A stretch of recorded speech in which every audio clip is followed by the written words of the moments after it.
Ustazah hari tu anak saya nak nikah tak cukup duit. Macam tu lah. Minta orang tu tak bagi, minta orang ni tak bagi. Tahu tak idola cik bagi berapa? 3,000. Kita kalau adik-beradik nak nikah lah, ada kawan ke apa ke nak nikah, agak-agak bagi sumbangan berapa? 300 tinggi lah tu. 50 pun dah ketar. Ambillah sumbangan kenduri sikit kak, di 50. 100, mungkin 200. Ini orang yang gaji sangat sedikit, tetapi jiwanya sangat kaya. Dia kata dia bagi saya 3,000 macam tu je Ustazah. Lepas tu saya kata, ya Allah hebatnya makcik, makcik banyak duit. Tak adalah duit. Tu lah duit ada. Cuba bayangkan kalau setiap pagi kita masak jumlah yang banyak, agak-agak berapa kos. Tapi rezeki dia tak putus. Dia kata, cik menyewa lagi. Dia sendiri tak ada rumah sendiri, menyewa, duduk taja orang makan, duduk belanja orang makan. Kita sebulan berapa kali belanja orang makan? Sekali belanja saya macam orang kaya lah tu, tak apa saya bayar. Lepas tu sampai kat kaunter ada 10%, keep the change. 10% je pun kan. Kalau 9% tu ambil kot, kalau RM5 ambil lah. Sebab saya keep the change. Don't worry. It's okay, sikit je. Memang sikit sungguh lah. Saya kata, ya Allah hebat ni makcik ni. Ni benar-benar orang yang kaya. Jiwanya kaya. Dia tak letak duit dan harta dan dunia pada jiwanya. Sangat lapang. 3,000 sangat besar. Ui, saya pun tak pernah sedekah 3,000. Bocor rahsia kan. Okey, subhanallah. Lepas tu dia cerita, alhamdulillah tuan rumah cik dia cerita, kalau time raya dia kata tak payah bayar sewa. Dia menyewa kan.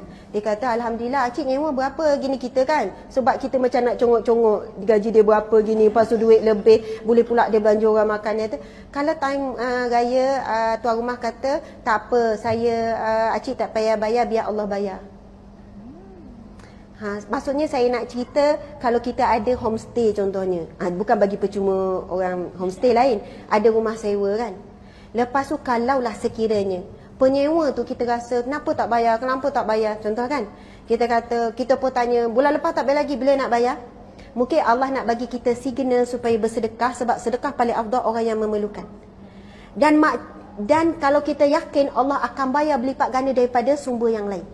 Tapi kalau kita tekan juga dalam keadaan orang ni memang hidupnya sempit, kita tahu anak ramai, suami baru berhenti kerja apa, tekan juga, bila nak bayar saya, sedang kita tahu kesusahan dia dan Allah hadirkan dia jadi penyewa kita, kita rasa dia sedang diuji, hakikatnya kita yang sedang diuji oleh Allah.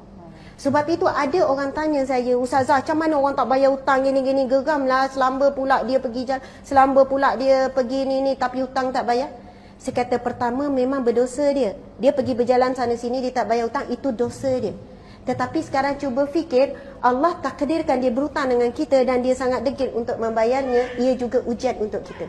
Sebab apa kita kena faham, harta yang kita miliki bukan milik kita, Allah yang Malik, yang maha memiliki segalanya. Allah bagi kita pegang sekejap di dunia, habis je nafas kita, semua tak ada. Betul kan? Dan Allah nak tengok sejauh mana kita manage harta yang Allah bagi ni. Adakah untuk menuju kepada dia? Allah nak test kita ni, rasa harta ni milik kita ke tak, ataupun milik Allah. Allah ambil dengan cara kadang-kadang ada pencuri masuk rumah ambil duit. Kadang-kadang dengan orang beli barang tak bayar. Orang buat sales kan. Kadang-kadang orang ni tanya, kita layan sebulan dah layan, kamai lagi.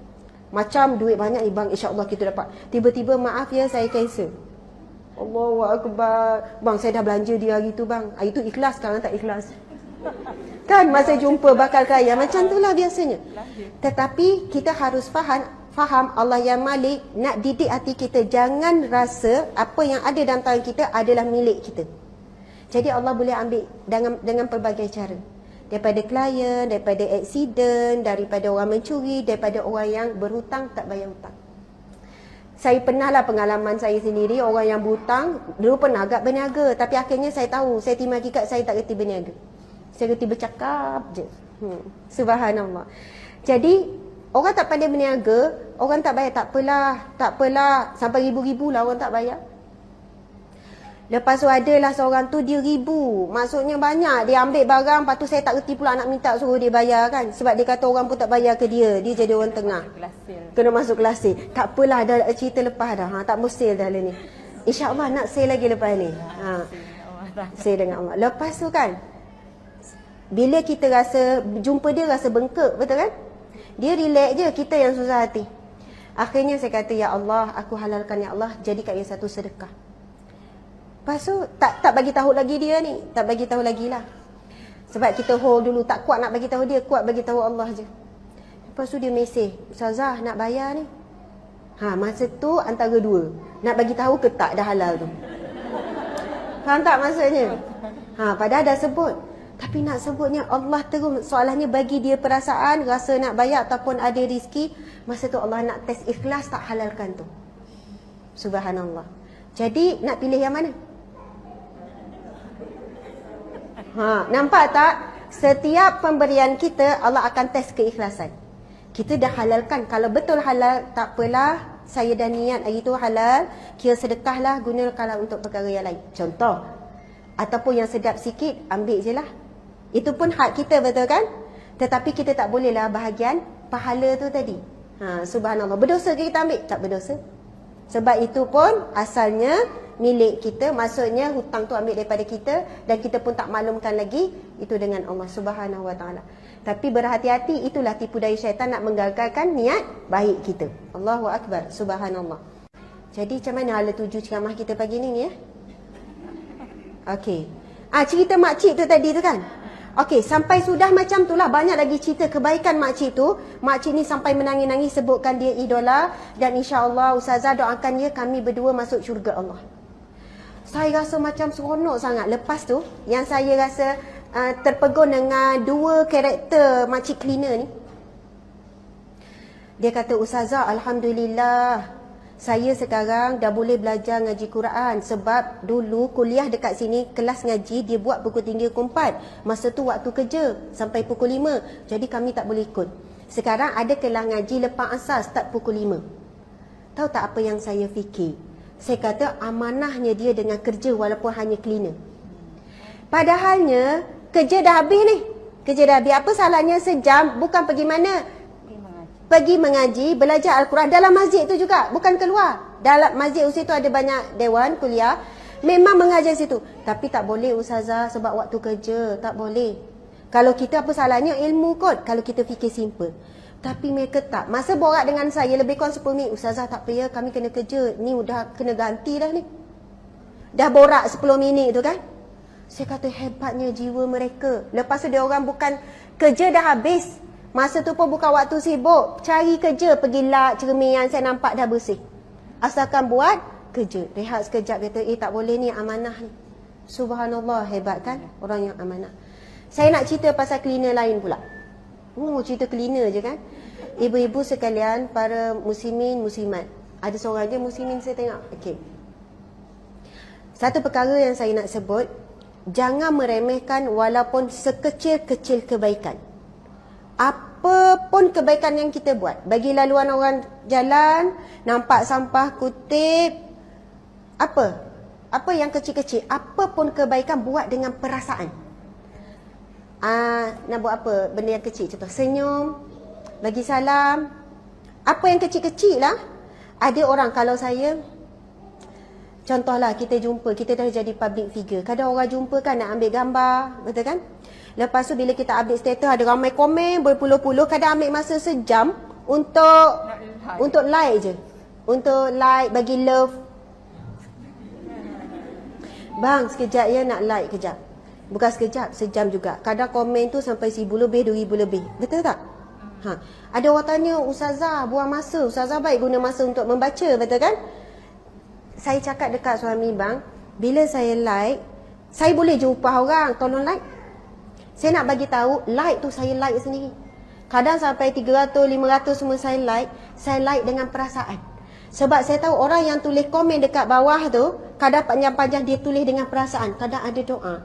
Saya kata, ya Allah, walaupun nampak benda ni remeh, tapi adalah satu kebaikan. Mudah-mudahan bila saya, betul tak? Bila kita komen pada orang yang kita suka, tiba-tiba dia balas, seronok tak? Ui, seronoknya Ustazah tak love tu. Love ke Kak Zila sama ada. Rupanya semua orang boleh. Kak Zila salah perasan lah. Okey, sebab orang ganu kan, tu baik ganu. Sungguh, saya menganggapkan, selalu saya kata, kadang orang datang nak ambil gambar apa semua kan, kita layan sekejap. Tapi suami kata, tak apa, kita menggembirakan orang, walaupun sekejap, Allah akan ganti dengan cara yang lain. Kita habiskan masa kita untuk orang, Allah akan ganti masa yang lain. Kadang kita tak sempat untuk baca, untuk tazkirah, untuk kelas, untuk ceramah, tapi Allah bagi ilham yang benar ketika menyampaikan. Kadang saya bersiap sejam, 2 jam untuk satu ceramah, tak boleh sampaikan dengan baik. Sebab kadang-kadang Allah nak beri tu daripada sumber-sumber jalan-jalan yang kita tak pernah fikir. Kalau satu hari kita dapat sesuatu yang baik kan, orang belanja contohnya, ataupun apa-apa kebaikan daripada Allah, rezeki ke, kasih sayang ke, apa-apalah, sudah tentu ia ada kaitan dengan apa kebaikan yang pernah kita buat mungkin 10 tahun yang lepas. Selalu sebutkan macam tu. Bang, apa yang kita dapat hari ni mungkin kita pernah buat baik 20 tahun yang lepas. Mungkin masa kita sekolah menengah dulu, mungkin masa sekolah rendah dulu, kita ada puji kawan kita, kita ada tolong kawan kita. Dan ini hanya dapat kepada orang yang buat sesuatu kerana Allah. Nampak cleaner bagi RM5. Nampak guard sekolah anak ke apa ke kan, jadikan rutin, bagilah RM10 setiap bulan bila kita dapat gaji. Nampak siapa-siapa terlintah nak buat baik, satu nak sebut, kalau terlintah nak beri sesuatu, nak buat baik, tolong buat. Kadang-kadang bawa kereta, nampak ada orang susah berjalan, bang, macam orang susah aja, terlintah je, berhenti terus. Sebab syaitan bila kita niat nak buat baik, dia berusaha untuk menggagalkan. Betul tak? Berhenti terus walaupun kita ulur sikit je, RM5 je. Sebab apa? Bila terlintas itu umpama hidayah ataupun signal daripada Allah untuk kita buat kebaikan. Tapi selalu kita tangguh, perasan tak? Maksudnya kata tak apalah, nanti adalah orang tolong tu. Tak apalah, mungkin dia bukan orang susah ke.